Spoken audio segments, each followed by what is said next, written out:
Entramos en el capítulo 7. Como de costumbre, en lugar de leer todo el pasaje y luego comentarlo, vamos a ir haciéndolo simultáneamente. Leemos una parte, comentamos la parte que hemos leído y seguimos adelante. Mientras buscáis el texto, Romanos capítulo 7, quiero mencionaros que el apóstol Pablo está haciendo un resumen en todo lo que antecede de la humanidad caída en el contexto histórico. Pablo se refiere al pecador que está procurando alcanzar la salvación, especialmente dentro del mundo del entorno judío, al quienes él habla varias veces, y trata de alcanzar esa salvación perfeccionándose a sí mismo, trabajando, actuando para poder conseguir lo que Dios demanda en cuanto al cumplimiento de la ley sin conseguirlo. Llegamos al capítulo 7, el tema es el mismo, pero viene, a mi entender, a un plano más personal. Pablo está hablando de él mismo. Notaréis que a lo largo del texto bíblico dice: yo hago esto, yo no hago aquello, yo caigo en este problema, yo tengo está dando un testimonio personal de su experiencia en esta área. Y dentro del estudio de la división para el estudio de la epístola, podemos notar que este capítulo 7, versículos 1 al 25, tiene estas divisiones. Primeramente, Pablo va a tratar al creyente y la ley, versículos 1 al 6. Después va a hablar del creyente y el pecado, versículos 7 al 13. A continuación va a hablar del creyente y del ego, es decir, el creyente y el yo personal, versículos 14 al 25. Y en esta sección va a considerar dos cosas. Primeramente, que el creyente separado de Cristo, sin el poder de Cristo, es un esclavo del pecado. Y en segundo lugar, que el creyente sin Cristo no puede alcanzar la justicia que Dios demanda para su vida personal. Y no estamos hablando aquí tanto de la justicia que justifica, es decir, de la justicia aplicada o imputada, sino de la justicia de actuación, de lo que el creyente debiera hacer durante el decurso de cada uno de sus días. Comenzamos capítulo 7, versículo 1. Pablo introduce el tema mediante una pregunta reflexiva. ¿Acaso ignoráis, hermanos, que la ley se enseñorea del hombre entre tanto que éste vive? Y esta pregunta la dirige a quienes. ¿Ignoráis, hermanos? Pues hablo con los que conocen la ley. Él supone un interlocutor judío que está delante de él y él va a hablarle a este interlocutor sobre lo que significa, lo que es la ley y el pecado, y el hombre en el pecado bajo la supervisión de la ley que dictamina las caídas y las faltas del hombre. Por tanto, dice que la ley que está dada por Dios, que introduce Dios para detectar, expresar, visualizar el pecado, se enseñorea del hombre en tanto que éste vive. ¿Por qué? Bueno, porque ha dicho antes en los pasajes anteriores que el pecado se ha enseñoreado de nosotros. De manera que aquellos que viven en el pecado está actuando como un dueño, un amo, sobre aquel que al servirle voluntaria y también obligadamente es esclavo del que le está dirigiendo. La ley, por tanto, que detecta y denuncia el pecado, se enseñorea sobre aquellos que son pecadores y que practican el pecado. Versículo 2. Porque, y pone un ejemplo para entenderlo, porque la mujer casada está sujeta por la ley al marido mientras éste vive, pero si el marido muere, ella queda libre de la ley del marido. Así que, si en vida del marido se uniere a otro varón, será llamada adúltera, pero si su marido muriere, es libre de esa ley, de tal manera que si se uniere a otro marido no será adúltera. No entramos en el tema de divorcio. Yo sé que algunos estaréis pensando, vamos a ver qué dice sobre el divorcio. No es el tema de la carta, no es el tema del capítulo, no es el tema del pasaje. Simplemente Pablo pone un ejemplo de enseñoreamiento o de no. Y dice que la mujer casada, lo mismo que el hombre casado, no hay excepción en este sentido, está sujeta por la ley al marido mientras éste vive. Hay dos tipos de ley. Una es la ley general establecida por las naciones para regular el matrimonio, y también el creyente que cumple las leyes nacionales está obligado a esa ley. Y otra es la ley del marido, es decir, la ley que Dios ha expresado para la vinculación, la relación del matrimonio. Mientras el marido vive, la mujer no puede unirse a otro hombre. Mientras la mujer vive, la esposa vive, el marido no puede unirse a otro hombre, a otra mujer. Y si el marido o la mujer se separan y se unen a otros, cometen adulterio. Es verdad que adúltero no es una situación, sino un elemento de pecado. Es decir, una persona que comete adulterio es adúltero, pero no quiere decir que sea adúltero permanentemente. Luego, si hay una nueva unión, aquel vínculo primero ha desaparecido, pero no es este el tema, sino que mientras está bajo el yugo de la ley matrimonial, que es lo que quiere decir Pablo aquí, cualquier acción contraria a ella se convierte en un pecado, en este caso en un pecado de adulterio. Así también nosotros, versículo 4, hermanos míos, habéis muerto a la ley mediante el cuerpo de Cristo para que seáis de otro, del que resucitó de los muertos, a fin de que llevemos fruto para Dios. De la misma manera que la mujer está vinculada al esposo por la ley matrimonial, así nosotros por la ley estábamos vinculados, sujetos, esclavizados al pecado. Y esta vinculación inseparable entre el pecador y el pecado, entre la ley que juzga el pecado y la condenación de Dios sobre el pecador, esta vinculación se rompe mediante la operación en el cuerpo o del cuerpo de Cristo. Dos sentidos en este versículo de cuerpo de Cristo. Primeramente, el hecho de que el hombre pueda ser liberado del poder del yugo esclavizante del pecado exige la conversión, exige el nuevo nacimiento. Y esta conversión y este nuevo nacimiento, que son elementos de la salvación, son posibles porque Cristo se ofreció a sí mismo, entregó su cuerpo. Cuando Cristo establece la cena del Señor, dice: este es mi cuerpo que por vosotros es dado. De manera que en el cuerpo de Cristo, que significa la persona humana del Redentor, dado, puesto en la cruz del Calvario, se cancela todo la potencialidad acusadora del pecado, se cancela las demandas penales del pecado, y ese hombre al que se le ha cancelado las demandas del pecado porque cree en Cristo pasa a una experiencia nueva de libertad en él. Primera interpretación. Segunda interpretación.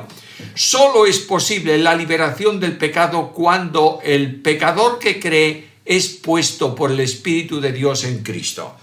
El Señor Jesús dijo: si el Hijo os libertare, seréis verdaderamente libres. De manera que el Hijo te liberta. ¿Cuándo? Cuando tú eres puesto en el Hijo, elemento liberador, el elemento redentor, que puede salvar a todo aquel que cree. Y esta liberación consiste en la vinculación con Cristo, para que la vida de Cristo sea ya la vida del cristiano. Y lo que es normal y natural en el desarrollo de la vida humana de Jesús, justicia, santidad, compromiso con Dios, etcétera, etcétera, sea la realidad espiritual de la vida de aquel que ha sido puesto en Cristo. Así que nosotros, hermanos míos, o vosotros, habéis muerto a la ley mediante el cuerpo de Cristo para que seáis de otro, es decir, vinculados a otro.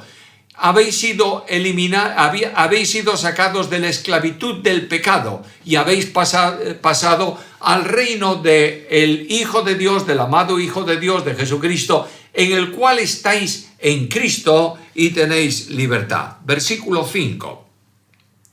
Porque mientras estábamos en la carne, las pasiones pecaminosas que eran por la ley obraban en nuestros miembros, llevando fruto para muerte. Estábamos en la carne. La carne tiene una serie de obras que son pecaminosas delante de Dios. Las obras de la carne son adulterio, fornicación, inmundicia, lascivia, etcétera, etcétera, etcétera. Los tenéis en Gálatas capítulo 5.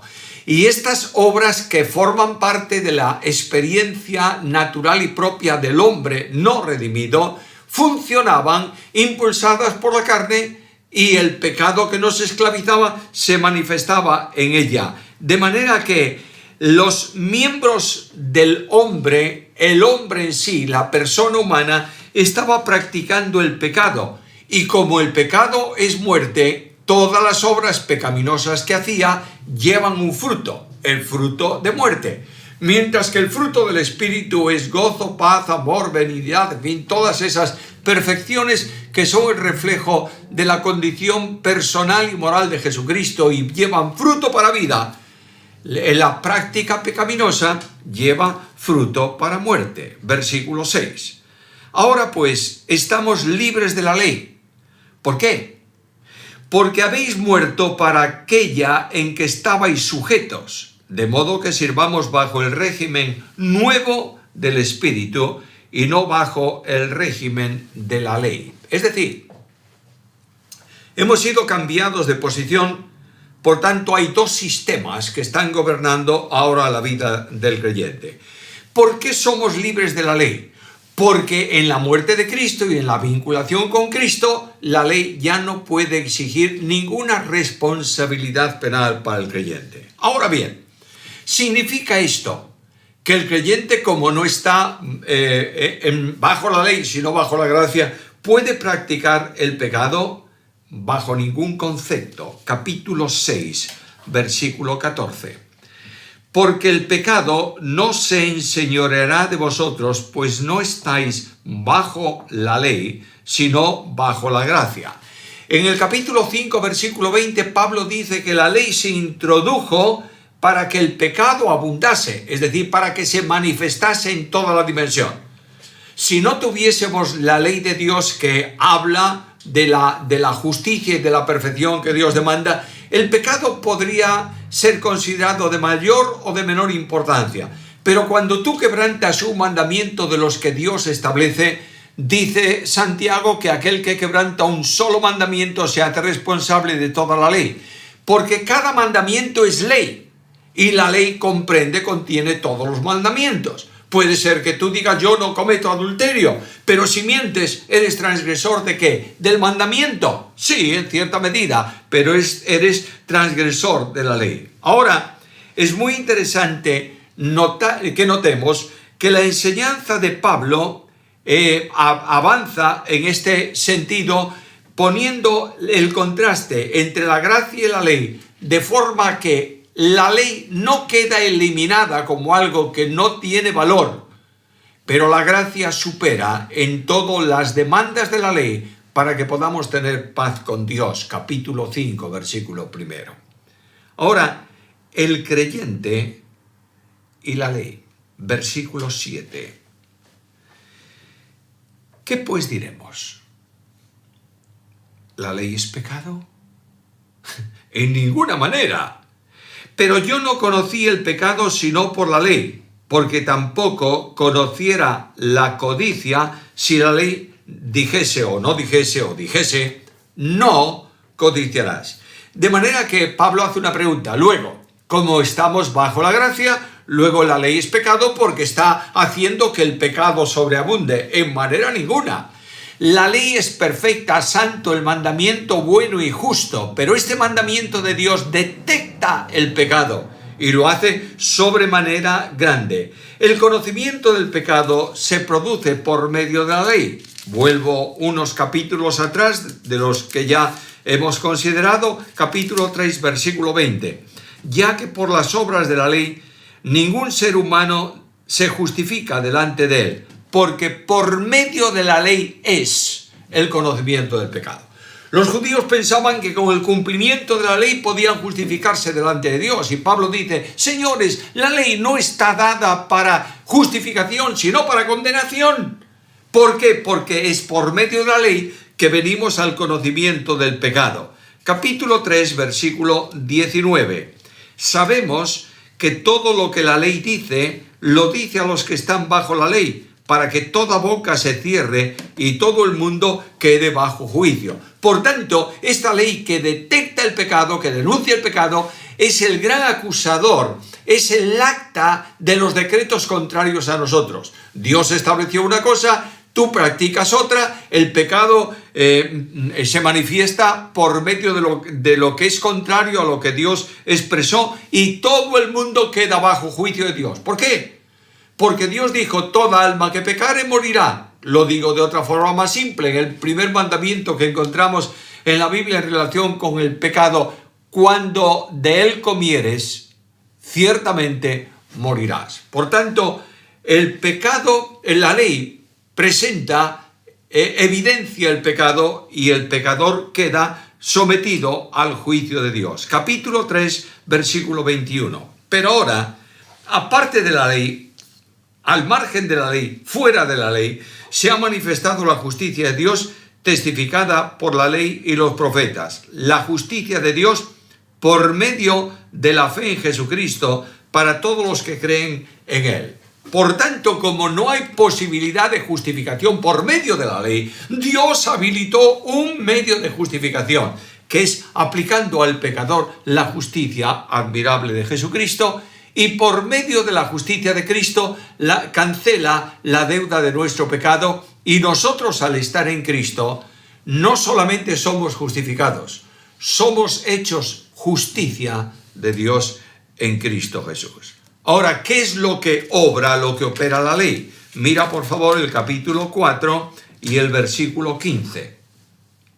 La ley produce ira, pero donde no hay ley, tampoco hay transgresión. Es decir, la ley sitúa al pecador bajo la ira de Dios a consecuencia o a causa del pecado. Dios no puede estar en relación con el pecador y la justicia de Dios tiene que extinguirse para cada pecador en relación con su pecado. Esta justicia de Dios se ha extinguido en la cruz del Calvario mediante la obra admirable de Jesucristo. Versículo 8.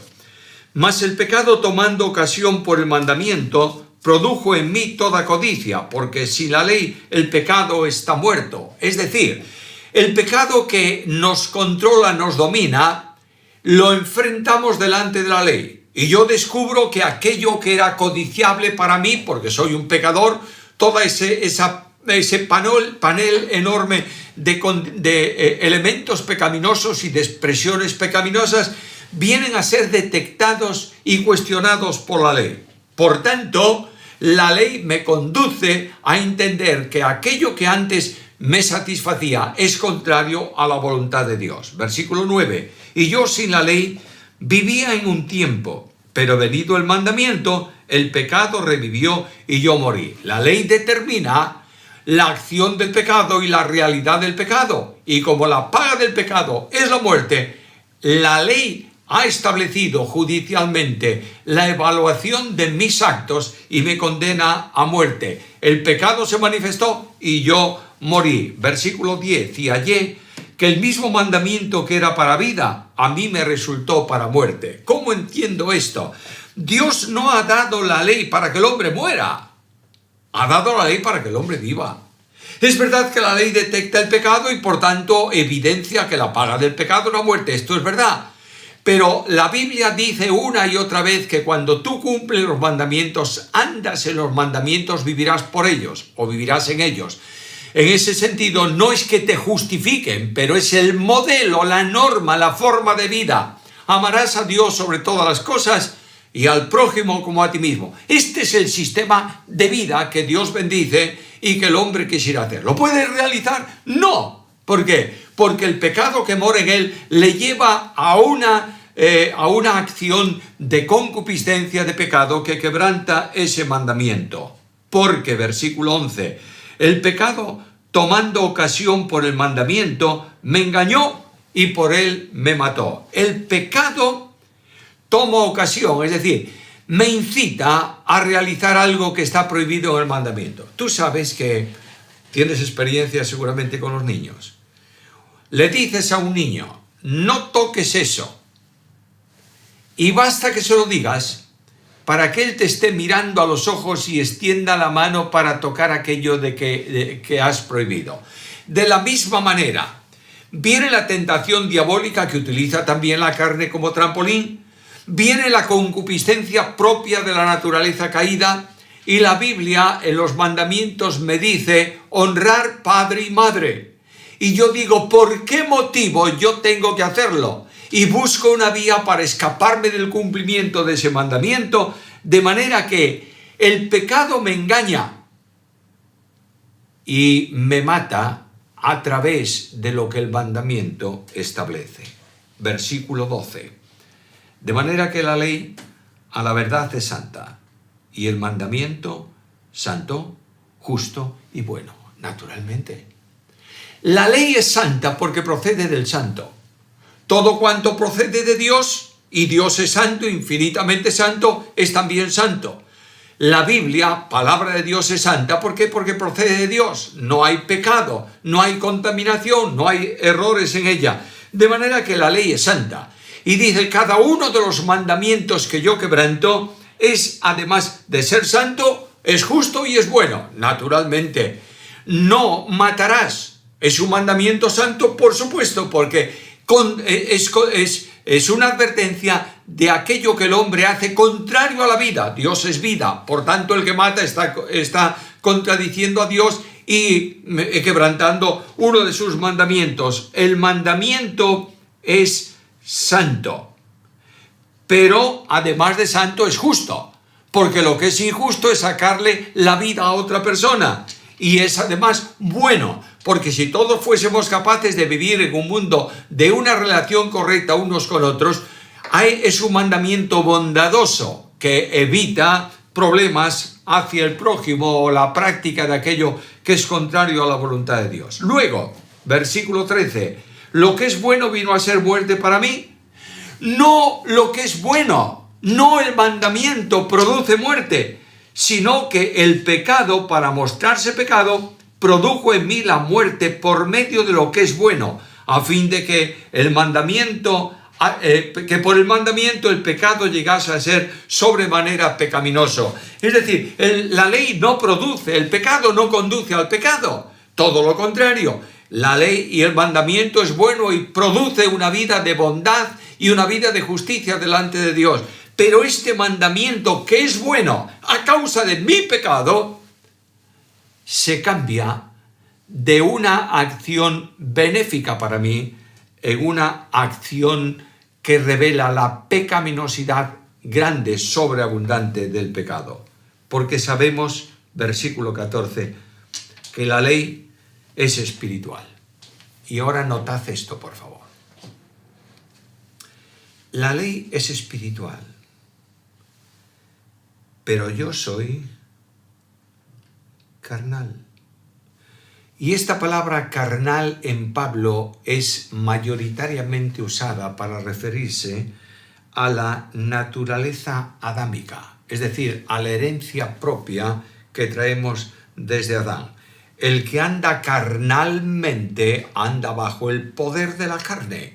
Y lo que dice aquí el apóstol Pablo es que la ley es espiritual, pero yo, en mi naturaleza caída adámica, soy contrario a la ley espiritual de Dios porque soy carnal y estoy vendido al pecado. El hombre es esclavo del pecado, no hace falta volver a entrar en esto, lo hemos considerado bastante a lo largo de la reflexión sobre la epístola. Por tanto, un contraste. La ley es espiritual, pero yo soy carnal. La ley demanda una vida de espiritualidad conforme a Dios, pero yo vivo en un ambiente que me orienta, me conduce hacia la carne, y entramos en el segundo aspecto, en la segunda parte de este capítulo, en donde se habla del creyente y el yo. Versículos 14 hasta el versículo 25. Tercera parte, no segunda parte, tercera parte de la división que hicimos al principio. La primera observación es que el creyente es, sin Cristo, esclavo del pecado. Vuelvo al versículo 14. Sabemos que la ley es espiritual, pero yo soy carnal, vendido al pecado. Evidencia. Porque lo que hago no lo entiendo. Pues no hago lo que quiero, sino lo que aborrezco, eso hago. Es decir, el creyente que está en Cristo, que ha nacido de nuevo, tiene una orientación celestial. La conversión produce en el creyente un cambio de mente.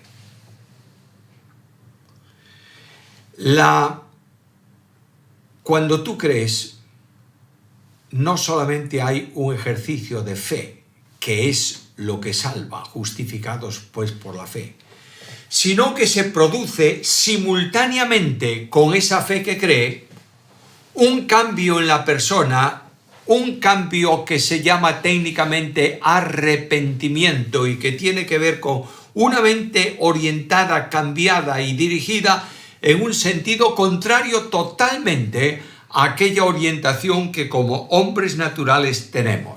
Y él se da cuenta, Pablo está hablando de experiencia propia, no entiendo lo que pasa aquí, porque lo que yo quiero es hacer lo que Dios quiere que haga, pero me doy cuenta que estoy haciendo aquello que Dios no quiere que haga y que yo aborrezco por la condición propia de alguien que ha nacido de nuevo. Y si lo que no quiero esto hago, apruebo que la ley es buena. Es decir, la ley es buena, denuncia el pecado.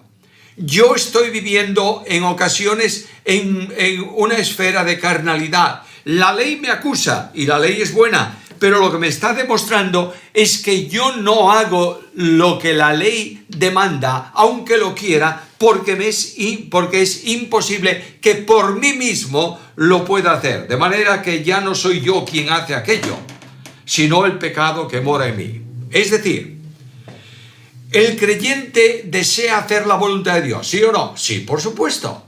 ¿Desea obedecer a Dios? Naturalmente, porque ha sido pasado de una esfera de esclavitud a una esfera de obediencia, de una esfera de desobediencia, es pasado a una esfera de obediencia. Carta primera de Pedro, capítulo 1 y versículo 2. Ahora, como yo no estoy haciendo lo que quiero, y yo estoy deseando hacerlo, me doy cuenta que no soy yo el yo personal mío, mi ego, no está actuando en libertad, sino que el pecado que mora en mí me lleva a hacer lo que no es bueno delante de Dios. Y yo sé que en mí, esto es en mi carne, no mora el bien, y está refiriéndose a la condición heredada de Adán, como dije hace un momento. Yo sé que en mi herencia que tengo desde Adán, el bien no mora, porque el querer el bien está en mí. Yo quiero hacer el bien. Pero escucha, pero no el hacerlo. Yo no sé si nos damos cuenta de esto. La vida de santidad, que es hacer el bien. La santificación, que es vivir haciendo el bien. La vida cristiana, que es vivir la justicia de Dios, no es posible por el esfuerzo personal. Pablo lo dice con toda claridad. Yo quiero hacer el bien, pero lo que yo quiero hacer, versículo 19, no lo estoy haciendo, sino que estoy haciendo lo que no quiero, el mal que no quiero hacer. Eso es lo que hago. La Biblia enseña que para poder vivir en santidad, ya cuando se habla en el Antiguo Testamento del nuevo nacimiento, dice Dios: sacaré de vosotros el corazón de piedra, insensible, incapaz, y pondré en vosotros un corazón de carne. Y pondré mi espíritu en ese corazón, y haré que guardéis mis mandamientos y cumpláis mis preceptos y los pongáis por obra. ¿quién lo hará? Dios, operando en ti. Por eso cuando voy al Nuevo Testamento, Pablo escribe la carta a los Filipenses y dice, ocupaos de vuestra salvación con temor y temblor. ¿Quieres ocuparte? Claro que quiero.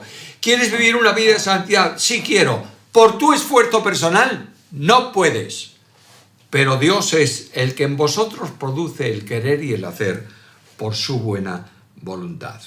Versículo 21. Así que queriendo yo hacer el bien, hallo esta ley, la ley personal, que el mal está en mí.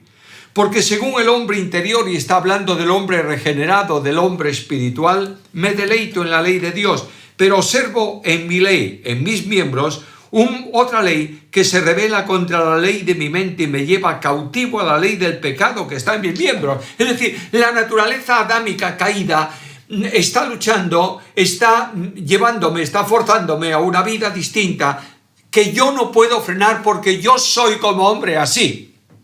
Y claro, hay un alto en el discurso de Pablo y dice, miserable de mí, ¿quién me librará de este cuerpo de muerte?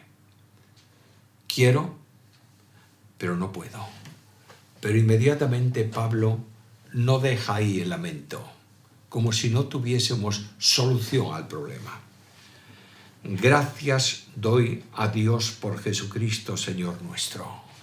Es Cristo el que lo puede hacer en nosotros. Es la presencia de Cristo, la vinculación con Cristo que nos da el poder para vivir la vida victoriosa. Es en Cristo que Dios nos lleva en triunfo siempre. Nuestra fe en Cristo vence el mundo. Nuestra vinculación con Cristo por la presencia del Espíritu vence también las obras de la carne. De manera que es Cristo y solo Cristo la solución de la vida cristiana. Queridos hermanos míos, al principio de este año quiero llamar vuestra atención, desafiaros a un encuentro con Cristo. Quiero deciros que Cristo es un tremendo desconocido en la vida de los cristianos y en la vida de la Iglesia. Y quiero invitaros a que realmente volváis a Cristo sin condiciones para poder decir, como dice Pablo en el versículo 25, gracias doy a Dios por Jesucristo, Señor nuestro. Así que yo con la mente sirvo a la ley de Dios, más con la carne a la ley del pecado. No te engañes, la naturaleza caída está en nosotros. Solo seremos despojados de ella cuando estemos en la presencia del Señor. Pero mientras tanto, todo lo puedo en Cristo que me fortalece. Pido al Señor que esta reflexión sencilla, estamos corriendo de tal forma por la epístola que solamente estamos reflexionando, considerando rápidamente algunos versículos, pero quiero pedir al Señor y pido al Señor que a ti y a mí nos lleve en el poder de su Espíritu y nos dé victoria en Cristo a lo largo de este año.